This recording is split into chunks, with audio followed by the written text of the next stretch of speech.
ഈ ദിവസങ്ങളിൽ നടക്കുന്ന 8 മണിക്കൂർ പ്രാർത്ഥനയിൽ പലരും അവരുടെ അനുഭവങ്ങളൊക്കെ പങ്കുവച്ചു. ഇന്നലെ ഞാനൊരു സാക്ഷ്യം പറഞ്ഞു. അതുപോലെ തന്നെ വിശ്വാസത്താൽ ഒത്തിരി പേര് അവരുടെ അനുഭവങ്ങൾ പറഞ്ഞു. അതായത് ഇന്നലകളിൽ നമുക്കുണ്ടായ വിടുതലുകളാണ് നമ്മെ ഇന്നുകളിൽ ബലപ്പെടുത്തുന്നത്. ഇന്നുകളിലുള്ള വിടുതലാണ് നമ്മെ നാളെ ബലപ്പെടുത്തുന്നത്. പൗലോസ് അതിനിങ്ങനെ എടുത്തു പറഞ്ഞു, ഇത്ര ഭയങ്കരമായ മരണത്തിൽ നിന്ന് വിടുവിച്ചവൻ വിടുവിച്ചുകൊണ്ടേയിരിക്കുന്നു, മേലാലും വിടുവിക്കും. അപ്പൊ ഇന്നലകളിൽ ദൈവം എന്തെങ്കിലും ചെയ്തോ? അതാണ് പ്രശ്നങ്ങൾ വരുമ്പോൾ നമ്മെ ധൈര്യപ്പെടുത്തുന്നത്. ഇന്നലകളിൽ ദൈവം ചെയ്തത് മറക്കരുത്. അതുകൊണ്ട് ദാവീദ് പറയുന്ന അവൻ്റെ ഉപകാരങ്ങളൊന്നും മറന്നു പോകരുത്. തന്നെത്താൻ പറയണം, എൻ മനമേ കർത്താവിനെ വാഴ്ത്തുക, അവൻ്റെ ഉപകാരങ്ങളൊന്നും മറക്കരുത്. ഇന്നലകളിൽ ദൈവം ചെയ്തത് ഓർക്കുന്നത് ബലമാണ്. ഇസ്രായേൽ മക്കളോട് യോശുവ മുഖാന്തരം ദൈവം പറഞ്ഞൊരു കാര്യമുണ്ട്. യോർദാനിൽ നിന്ന് 12 കല്ല് പറക്കിയെടുക്കണം, അതവിടെ കരയിൽ വെക്കണം. വരും തലമുറ വന്ന് ചോദിക്കണം, ഈ 12 കല്ല് എന്താണെന്ന് ചോദിച്ചാൽ നമ്മുടെ ദൈവം നമ്മെ യോർദാൻ വറ്റിച്ച് അതിലൂടെ നടത്തി എന്നുള്ളത് എല്ലാവരും അടുത്ത തലമുറകൾ അറിഞ്ഞ് ദൈവത്തെ സ്തുതിക്കണം. ബൈബിളിലെ എല്ലാ പെരുന്നാളുകളും ഉത്സവങ്ങളും എന്താണ്? ദൈവം നടത്തിയ അത്ഭുതങ്ങളോട് ബന്ധപ്പെട്ടാണ്. അത് അടുത്ത തലമുറ ഓർക്കുകയും ദൈവത്തെ പാടുകയും പുകഴ്ത്തുകയും ചെയ്യണം. അതാണ് ആരാധന. ദൈവം ചെയ്തത് ഓർക്കുമ്പോഴാണ് നാം ശക്തരാകുന്നത്. ഇന്നലകളിൽ കർത്താവ് എന്തെങ്കിലും ചെയ്തു, അത് നമ്മുടെ ഇന്നത്തെ ബലമാണ്. എന്തെങ്കിലും ഒരു അത്ഭുതം കർത്താവ് ചെയ്ത ആരെങ്കിലും ഉണ്ടോ? ഉറപ്പാണ് ഇനിയും പുറകെ അത്ഭുതമുണ്ട്. ഒരെണ്ണമെങ്കിലും നടന്നവർ ഉറപ്പായിട്ട് വിശ്വസിച്ചോ, നിങ്ങളെ ദൈവം തിരഞ്ഞെടുത്തതാണ്. കഴിഞ്ഞ ദിവസം ഒരു സഹോദരി പറഞ്ഞു, ബ്രസ്റ്റിൽ ഒരു വലിയ മുഴയുണ്ട്, അതിപ്പോൾ ഓപ്പറേറ്റ് ചെയ്യണം, ബയോപ്സിക്ക് അയക്കണം. ഭർത്താവ് ഡോക്ടറിൻ്റെ അടുത്ത് പോയേക്കാണ് ഡേറ്റ് ചോദിക്കാൻ. അവിടെ നിന്ന് ഹോസ്പിറ്റലിൽ നിന്ന് വിളിക്കുമ്പോൾ ഈ മുഴയുള്ള ആള് ബാത്റൂമിൽ കയറി എണ്ണ പൂശി മാറിൽ പ്രാർത്ഥിക്കുകയാണ്. ഫോൺ വന്നപ്പോൾ ഫോൺ എടുക്കുമ്പോഴും അവർ വെയിറ്റ് ചെയ്യുകയാണ്. ഉടനെ കുറച്ച് കഴിഞ്ഞപ്പോൾ ഈ കൈ അങ്ങോട്ട് താന്നുപോയി. ആ മുഴ അവിടെ തടിപ്പ് അവിടെ കാണാനില്ല. ഉടനെ പറഞ്ഞു, ഡേറ്റ് ഒന്നും ഫിക്സ് ചെയ്യണ്ട, മുഴ മാറി. ഭർത്താവ് വന്നപ്പോൾ മുഴയില്ല. അവസാന നിമിഷത്തിലും കൈവച്ചുകൊണ്ട് പ്രാർത്ഥിച്ചു. ചിലതൊക്കെ നമുക്ക് ക്യാൻസൽ ചെയ്യാനേ ഉള്ളൂ. അപ്പം ഇങ്ങനെയൊക്കെ ദൈവം വിടുവിച്ച സാക്ഷ്യമുള്ളവർ പിന്നെ വരുന്ന വിഷയത്തിൽ എന്തിനാ പേടിക്കുന്നത്? ഒരത്ഭുതമെങ്കിലും കർത്താവ് ചെയ്യാത്ത ആരുണ്ട്? എത്ര മരണത്തിൽ നിന്ന് വിടുവിച്ചു? 100 കണക്കിന് സാക്ഷ്യം എനിക്കുണ്ട്. അതാണ് എൻ്റെ ഇന്നുകളിലെ ബലം. ഇന്നുകളിൽ ദൈവം ചെയ്യുന്നത് നാളത്തെ ബലം. ഇന്നലെ ഇന്നും എന്നേക്കും അനന്യനായ മാറ്റമില്ലാത്ത കർത്താവിൽ നമുക്ക് അടിയുറച്ച് വിശ്വസിക്കാം. ദൈവം ചെയ്ത ഉപകാരങ്ങൾ ഓർത്തുകൊണ്ട് നമുക്ക് പാടാൻ കഴിയണം. ചേർന്ന് പാടി കർത്താവിനെ നമുക്ക് ആരാധിക്കാം. This is my desire to honor you, Lord, with all my heart I worship you.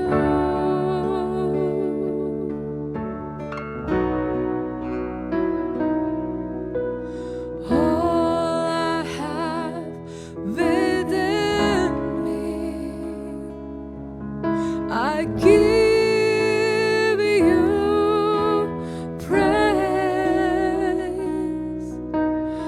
All that I adore is in you.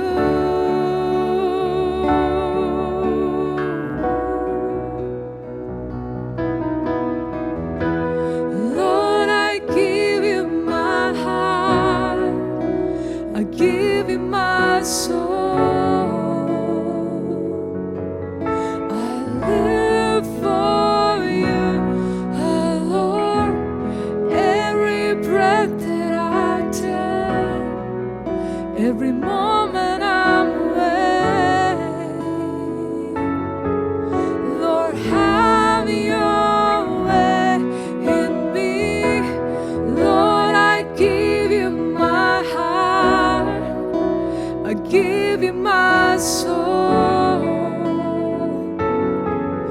I live for you alone. Every breath that I take, every moment I'm away. Lord, have your way in me.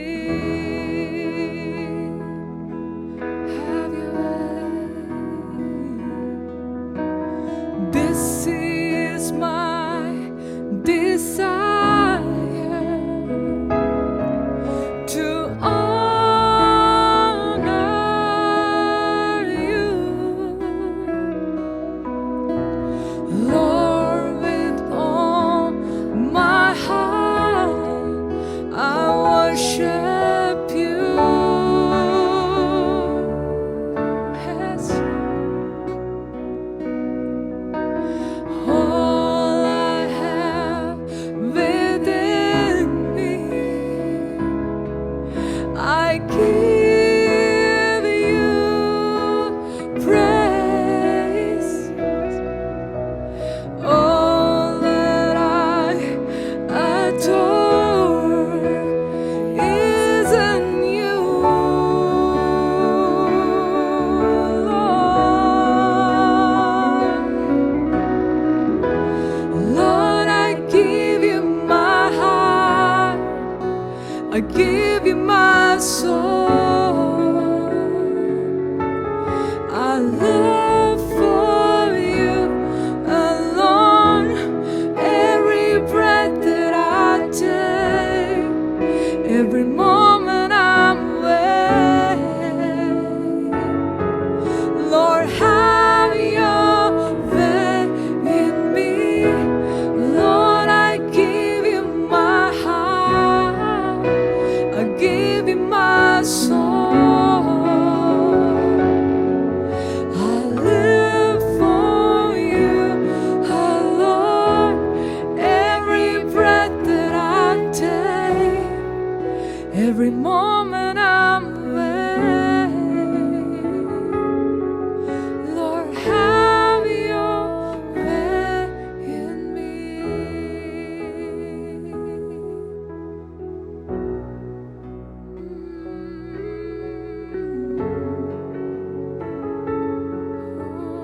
Have your way in me, Jesus.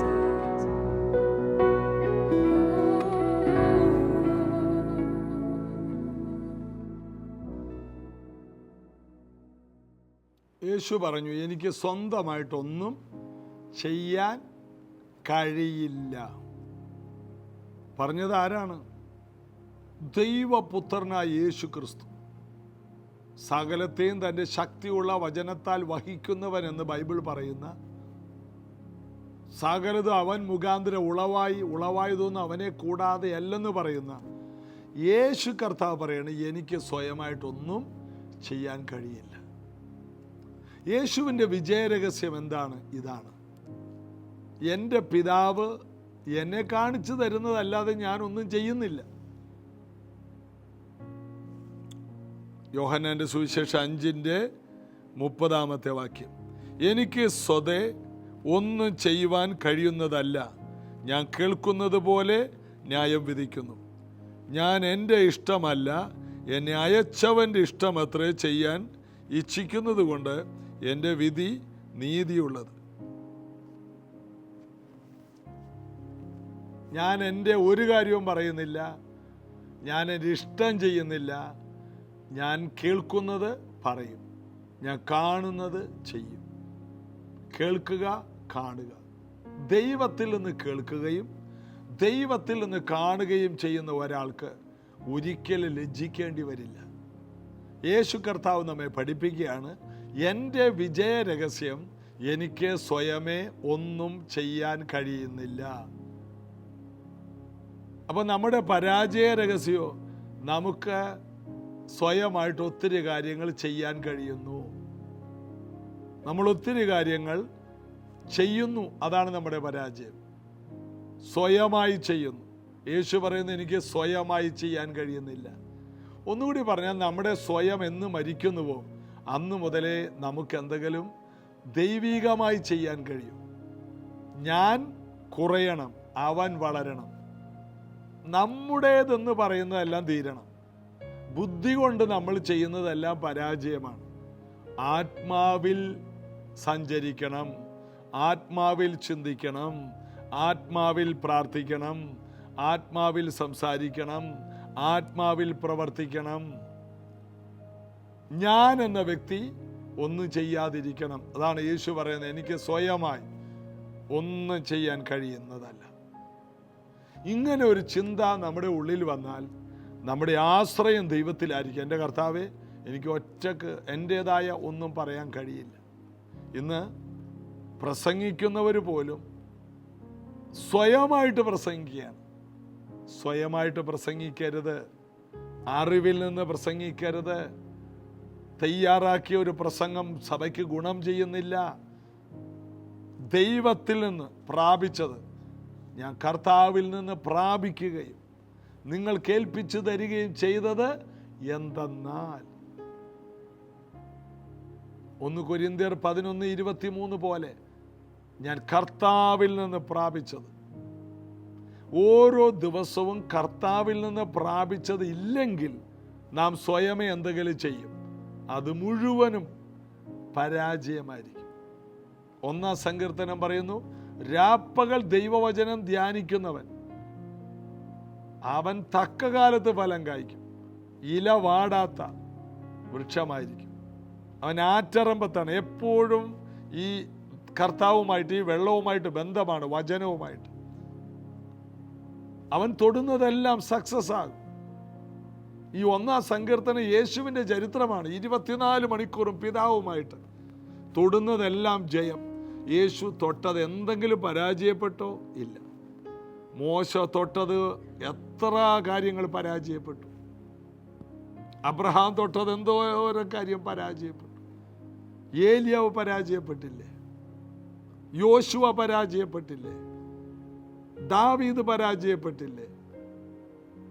എന്നാൽ പരാജയം ഒട്ടും കാണാത്ത ആരെങ്കിലും ഉണ്ടെങ്കിൽ യേശു കർത്താവാണ്. എന്തുകൊണ്ടാണ്?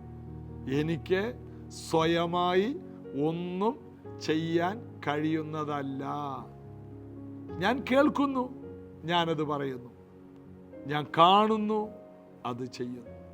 എൻ്റെ പിതാവ് മരിച്ചവരെ ഉയർപ്പിക്കുന്നു, ഞാനും ഉയർപ്പിക്കും.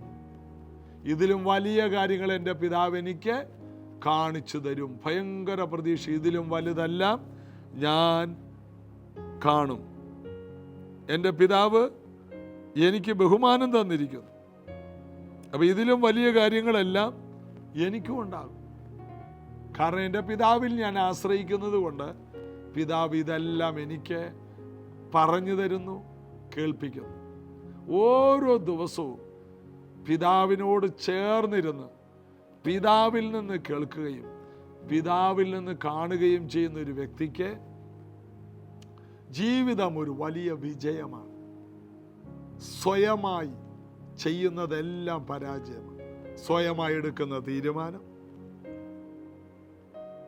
ഒരു വിവാഹം വന്നാൽ പോലും യൗവനക്കാരെ, നിങ്ങൾ സ്വയമായി പുറമേ നോക്കിയപ്പോൾ ചെറുക്കന് നല്ല മീശയുണ്ട്, ചെറുക്കന് കാണാൻ മൂക്കിന് ഇത്തിരി നീളമുണ്ട്, കണ്ടിട്ട് ഒരു സിനിമാ നടനെ പോലെ ഇരിക്കുന്നു.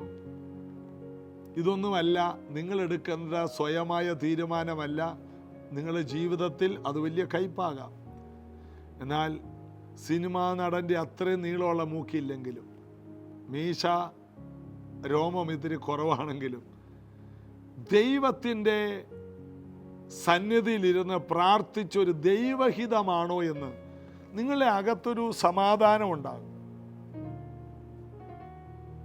കഴിഞ്ഞ ദിവസം ഒരു വിവാഹം നടന്നപ്പോൾ, അതിനു മുമ്പ് ആ പെൺകുട്ടിയോട് ഞാൻ സംസാരിച്ചപ്പോൾ ഞാൻ ആ മോളോട് ചോദിച്ചു, ചെറുക്കൻ നമ്മുടെ കൂട്ടായ്മയിൽ പെൺകുട്ടിയോട് ചോദിച്ചു, മോളെ അപ്പോൾ ചെറുക്കൻ പറഞ്ഞു, ഞാൻ കണ്ടു പാസ്റ്റർ, പാസ്റ്റർ ഒന്ന് സംസാരിക്കുക. പാസ്റ്റർ സംസാരിക്കുമ്പോൾ ദൈവഹിതം മനസ്സിലാകും. അങ്ങനത്തെ കുഞ്ഞുങ്ങൾ ചർച്ചിലുണ്ട്. പ്രൈസ് ജനറേഷനിൽ സ്വന്തം തീരുമാനമെടുക്കാതെ ദൈവഹിതത്തിൽ വിട്ടുകൊടുക്കുന്നവർ. പാസ്റ്റർ ഒന്ന് സംസാരിക്കും. ഞാൻ സംസാരിച്ചപ്പോൾ അവൾ പറഞ്ഞു, പാസ്റ്റർ എനിക്ക് ഒത്തിരി കല്യാണാലോചന വന്നു. ഈ വന്ന കല്യാണാലോചനകളിലൊന്നും എനിക്കൊരു സ്വസ്ഥതയുണ്ടായില്ല. എന്നാൽ ഈ ആലോചന വന്നപ്പോൾ മുതൽ എൻ്റെ ഉള്ളിൽ ഭയങ്കര സ്വസ്ഥതയാണ്. പ്രാർത്ഥിക്കുന്ന, പരിശുദ്ധാത്മാവിൽ നിറഞ്ഞ, ആത്മാവിൽ സത്യത്തിൽ ആരാധിക്കുന്നവർക്ക് ഒരു വിഷയം വരുമ്പോൾ അത് ദൈവത്തിൽ നിന്നാണെങ്കിൽ ഒരു സ്വസ്ഥതയുണ്ടാകും. ദൈവഹിതമല്ലെങ്കിൽ അത് നമ്മുടെ ഉള്ളിൽ ഒരു അസ്വസ്ഥതയുളവാക്കും. അവരുമായിട്ട് നമുക്ക് സംസാരിക്കാൻ പറ്റില്ല. ചിലർ നമ്മുടെ അടുത്തോട്ട് വന്നാൽ തന്നെ നമുക്കൊരു അസ്വസ്ഥതയാണ്. അത് ദൈവികമല്ല. ചിലർ നമ്മളുമായിട്ട് കണക്റ്റ് ആകുമ്പോൾ നമുക്ക് ഭയങ്കര സ്വസ്ഥതയും സന്തോഷവും അനുഗ്രഹവുമാണ്. അപ്പോൾ നമ്മളെപ്പോഴും ബന്ധങ്ങൾ ഉണ്ടാക്കുമ്പോൾ നമ്മുടെ ഉള്ളിൽ ഒരു സ്വസ്ഥത, പ്രാർത്ഥിക്കുന്ന നമ്മുടെ ഉള്ളിൽ, അല്ല ദൈവം പറയില്ല മകളെ അതാണ് ഇതല്ല, നമ്മുടെ ഉള്ളിൽ അറിയാം. നമുക്ക് അതൊരു ദൈവശബ്ദമാണ്. നമുക്ക് ദൈവഹിതം അറിയാനൊരു പ്രത്യേകത കർത്താവ് തന്നിട്ടുണ്ട്. ഉള്ളിൽ ഭയങ്കര ഒരു സമാധാനം ഉണ്ടാകും. ചില സ്ഥലത്ത് നമുക്ക് രാവിലെ എഴുന്നേറ്റ് പോകാൻ നേരത്ത് നമ്മുടെ ഉള്ളിൽ നമ്മൾ ഒരുങ്ങുകയാണ്, പക്ഷേ ഉള്ളിൽ ഒരു ഭയങ്കര അസ്വസ്ഥത. നിങ്ങൾ അതിനെ വേണ്ടെന്ന് വെക്കണം. പല മീറ്റിങ്ങുകളും ഞാൻ വേണ്ടെന്ന് വെച്ചിട്ടുണ്ട്. അയ്യോ, മീറ്റിംഗ് പ്രാർത്ഥനയല്ലേ, പ്രസംഗമല്ലേ? ആണ്. ചിലതിന് ഡേറ്റ് ഞാൻ വിളിച്ച് ക്യാൻസൽ ചെയ്തിട്ടുണ്ട്. ഡേറ്റ് കൊടുത്തുപോയി. ഉള്ളിൽ അങ്ങോട്ടൊരു സ്വസ്ഥതയില്ല. നമുക്കറിയാം, പ്രാർത്ഥിക്കുന്ന നമ്മുടെ ഉള്ളിൽ ഒരു മനസമാധാനമില്ലെങ്കിൽ അതിൻ്റെ അർത്ഥം അത് പരിശുദ്ധാത്മാവ്, നമ്മുടെ ഉള്ളിലുള്ള പരിശുദ്ധാത്മാവിന് അത് താല്പര്യമില്ല. നമ്മുടെ ഉള്ളിൽ വ്യാപരിക്കുന്ന പരിശുദ്ധാത്മാവിന് അതിനകത്തൊരു നിയോഗമുണ്ടെങ്കിൽ നമുക്കതിനുള്ള എല്ലാ കാര്യങ്ങളും തുറന്നു വരും. ശിമയോൻ ആത്മനിയോഗത്തിൽ ആലയത്തിൽ വന്നതുപോലെ നമുക്കൊരു നിയോഗമുണ്ടാകും. എല്ലാവരും ഒന്ന് പറഞ്ഞേ, നിയോഗം. ദൈവത്തിൻ്റെ സന്നിധിയിൽ ഇരിക്കുന്നവർക്കൊരു നിയോഗമുണ്ടാകും. യേശു രാവിലെ എഴുന്നേറ്റ് യെരിഹോവിലൂടെ പോവുകയാണ്. പോകുന്ന വഴിയിൽ യേശു ഒരത്തിയുടെ കീഴെ നിന്നു. വലിയ പുരുഷാരോ ബ്രേക്ക് ഇട്ടതുപോലെ നിന്നു. യേശു മുകളിലോട്ട് നോക്കി. നോക്കാനൊരു നിയോഗം. എല്ലാവരും നോക്കി, ഒന്നും കണ്ടില്ല. അതിൽ കായം പോലുമില്ല, ഒന്നുമില്ല. അതൊരു കാട്ടത്തിയാണ്. കാട്ടത്തിയിൽ ആരും നോക്കാറില്ല. എന്നാൽ കാട്ടത്തിയുടെ ഇലകളുടെ ഉള്ളിൽ ഒരുവൻ ഇരിക്കുന്നത് യേശു കാണുകയാണ്. യേശു വിളിച്ചു, സക്കായിയെ, വേഗം ഇറങ്ങി വാ, ഇന്ന് ഞാൻ നിന്റെ വീട്ടിൽ പാർക്കണം. ഓരോ ദിവസവും പ്രാർത്ഥിക്കുമ്പോൾ പിതാവുമായിട്ടുള്ള ബന്ധത്തിൽ യേശുവിന് നിയോഗങ്ങൾ ഉണ്ടാകുമായിരുന്നു. പോകുന്ന വഴിയിലെല്ലാം യേശു വലിയൊരു നിയോഗത്തിലാണ് പോകുന്നത്. ഞാൻ നിങ്ങളോട് സംസാരിക്കുന്നതെല്ലാം പ്രാക്ടിക്കലാണ്. ഞാൻ ഭയങ്കര മർമ്മങ്ങളൊന്നും നിങ്ങളോട് പറയുന്നില്ല. വെളിപ്പാട് പുസ്തകത്തിൽ സമുദ്രത്തിൽ നിന്ന് കയറി വരുന്ന 10 മൃഗങ്ങളുടെ തലയിലുള്ള കൊമ്പ്, ഇതൊന്നും എനിക്ക് പറയാൻ നിയോഗമില്ല. നമ്മൾ അറിയേണ്ടത് ഈ കാര്യങ്ങളാണ്. പ്രായോഗിക ക്രിസ്തീയ ജീവിതം. നമുക്ക് നിയോഗം വേണം. ദൈവിക നിയോഗങ്ങളില്ലാത്ത ഒരു കാര്യത്തിലും നിങ്ങൾ പോകരുത്. കൂട്ടുകാർ നിർബന്ധിക്കും, ബന്ധുക്കൾ നിർബന്ധിക്കും. നിങ്ങൾക്ക് നിയോഗമുള്ളിടത്ത് പോകാമോ, അവിടെ ഒരു വാതിൽ നിങ്ങൾക്ക് വേണ്ടി തുറക്കും. നിയോഗമില്ലാതെ എങ്ങും പോകരുത്. കഴിഞ്ഞ ദിവസങ്ങളിൽ എന്നെ നിയോഗപ്രകാരം പല രാജ്യങ്ങളിൽ ദൈവം വിട്ടു. ഞാൻ ഓസ്ട്രേലിയയിൽ നിന്ന് വന്നു ഉടനെ അടുത്ത ആഴ്ച തന്നെ നൈജീരിയക്ക് പോകണം. അപ്പോൾ എൻ്റെ സ്നേഹിതൻ എന്നെ വിളിച്ചു. നൈജീരിയയിൽ പോകുന്ന കാര്യം എൻ്റെ ഒരു സ്നേഹിതൻ പറഞ്ഞു. പെട്ടെന്ന് എൻ്റെ അകത്തൊരു വലിയ നിയോഗമുണ്ടായി. ഞാൻ വന്നല്ലേ ഉള്ളൂ, ഒരു 2-3 ആഴ്ച കഴിഞ്ഞിട്ടില്ല, ഒരു നിയോഗം. അത് ഞാൻ പോയില്ലായിരുന്നെങ്കിൽ അയ്യോ എനിക്ക് കഷ്ടം. ആ ഒരു മീറ്റിങ്ങിലാണ് പ്രാർത്ഥനാ ജീവിതത്തിൻ്റെ ഒരു പുതപ്പ് എൻ്റെ മേൽ വീണത്. എൻ്റെ കണ്ണ് ദൈവം തുറന്നത്. ഇന്ന് 8 മണിക്കൂർ നടക്കുന്ന പ്രാർത്ഥനയുടെ പുറകിൽ 80 ദിവസത്തോളം എത്തിയ ഈ പ്രാർത്ഥനയുടെ പുറകിൽ ഒരു നിയോഗമാണ്. പരിശുദ്ധാത്മാവിൻ്റെ ഒരു പദ്ധതിയാണ്. ഇതുപോലെയുള്ള നിയോഗങ്ങൾ നമ്മൾ ദൈവ സാന്നിധ്യത്തിൽ ഇരിക്കുമ്പോൾ ദൈവം തരും. പലരെയും കണ്ടുമുട്ടിയത് ഒരു നിയോഗമാണ്. എല്ലാറ്റിൻ്റെ പുറകിൽ ഒരു നിയോഗം, അത് കർത്താവ് തരും. ഈ പ്രാവശ്യം UK ചെന്നപ്പോൾ ഒരു പ്രവാചകൻ എന്നെ വിളിച്ചിട്ട് പറഞ്ഞു, ഒരു ജോഷുവ ആരാണ്, ഒരു ജോൺ ആരാണ്? ഞാൻ പറഞ്ഞു എനിക്കറിയില്ല. അപ്പോൾ എൻ്റെ കൂടെ ഡാനി ആനി UK നമുക്കൊരു പ്രാർത്ഥന നമ്മൾ ആരംഭിച്ചിട്ടുണ്ട്. UK ലിങ്കൻ ഷെയർ എന്ന സ്ഥലത്ത്, അവിടുത്തെ ബോസ്റ്റൺ ആ സ്ഥലത്താണ് നമ്മളൊരു പ്രൈസ് ജനറേഷൻ്റെ ഒരു ഔട്ട് സ്റ്റേഷനായിട്ട് ഡാനി ആനി ആ കുടുംബമാണ് അത് ആരംഭിച്ചത്. അസാധാരണമായി പരിശുദ്ധാത്മാവിൽ നിറഞ്ഞ ധാരാളം ദൈവകൃപയുള്ളൊരു കുടുംബമാണവർ. കർത്താവിന് വേണ്ടി കത്തി ജ്വലിക്കുന്നവരാണ്. ഞാൻ പോയ ഉണർവ് സ്ഥലങ്ങളിലെല്ലാം എൻ്റെ കൂടെ വന്ന് സ്മിത്ത് വിഗിൾസ്വർത്തിൻ്റെ കൊച്ചുമോള് അത് അവർക്ക് വേണ്ടി കൈവച്ചപ്പോൾ തെറിച്ച് താഴെ കിടന്ന് വലിയൊരു പുതപ്പവരുടെ മേൽ വീണു. അതുപോലെ ദൈവ സാന്നിധ്യത്തിലുള്ളവരാണ്.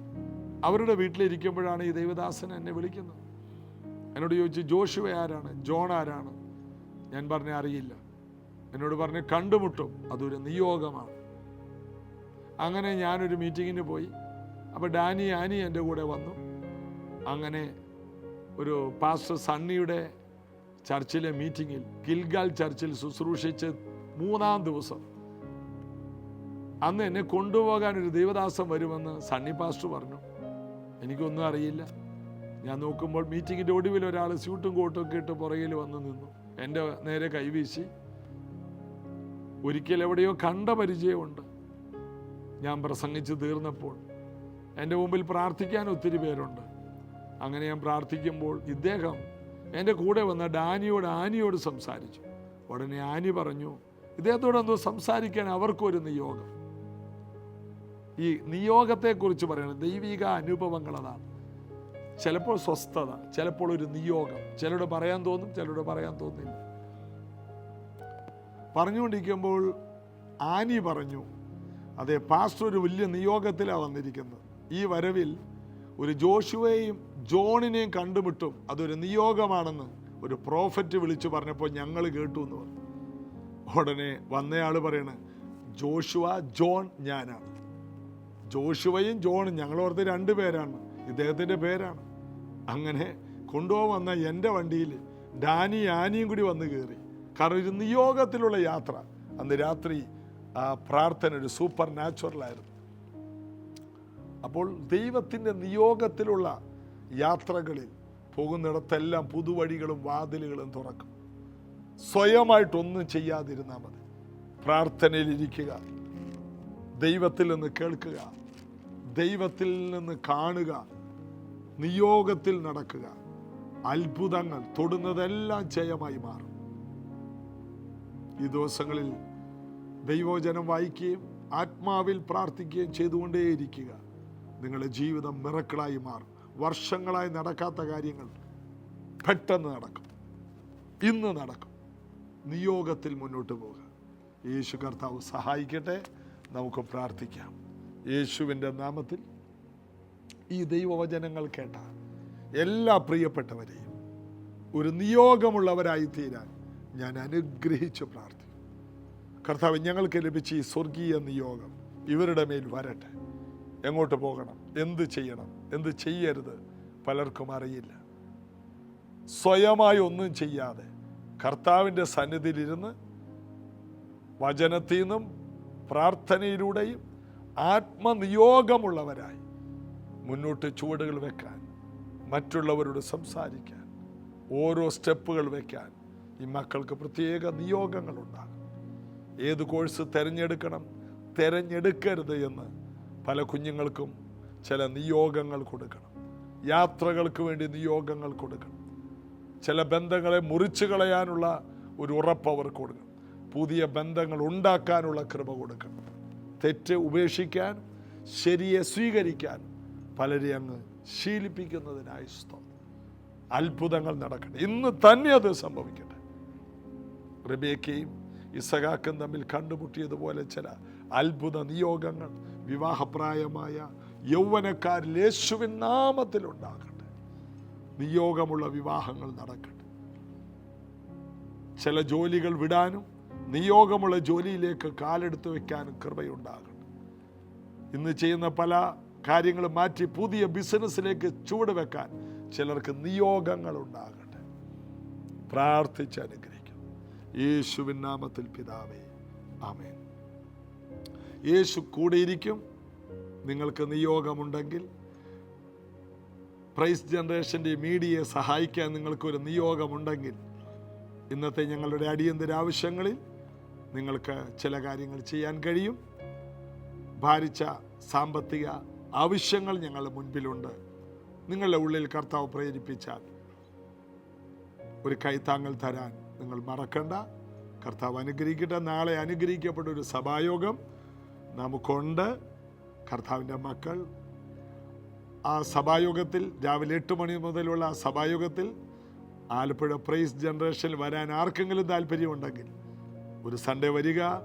ദൂരെയുള്ളവർക്കാണെങ്കിലും ദൂരെ രാജ്യങ്ങളിൽ നിന്ന് അവധിക്ക് വരുന്നവർ പ്രൈസ് ജനറേഷൻ്റെ ഒരു സഭായോഗത്തിൽ പങ്കെടുത്തേ മടങ്ങാവൂ. മീറ്റിങ്ങിന് ശേഷം നമുക്ക് ഒരുമിച്ച് പ്രാർത്ഥിക്കാൻ അവസരമുണ്ട്. Thank you. God bless you.